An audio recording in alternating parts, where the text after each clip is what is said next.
the efforts by all the folks, your other colleagues who worked on a bunch of the other programs and across all the different departments and the Gore folks, you know, they've continued to work when all the cameras have gone away and all the attention has gone away to other disasters or other issues or whatever, and we've just continued to work hard. So you all deserve great credit for that. I'm very grateful for it. And as I said up there, it's the thing I'm most proud of the last 8 years, is we responded to an unprecedented crisis that no one had ever been trained for, that we didn't really know what to do. We were making certain things up as we went along, trying to react to the needs that we saw out there, standing up new programs to the federal government that had never even been thought of before. And we not only stood them up, but we ran them, and for the most part, they were successful.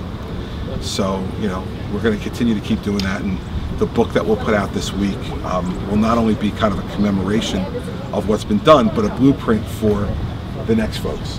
That I hope they don't have anything like that, but if they do, they're going to know. I mean, I remember sitting around that first morning and going around the table, you know, and he's telling me, well, you know, no wastewater treatment plants are operational, no water treatment plants are operational.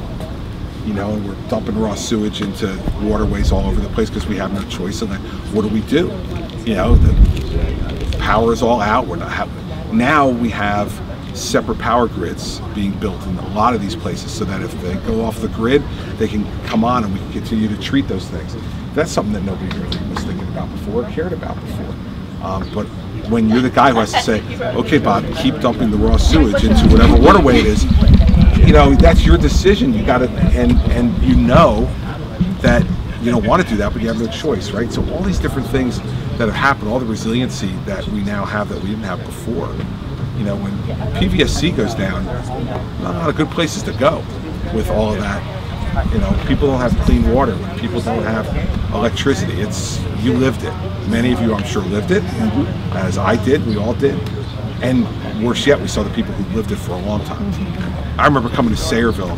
It was day 2 or day 3, and you know, it was not the first place that jumped into people's minds about, you know, awful destruction. They were all thinking about the beach.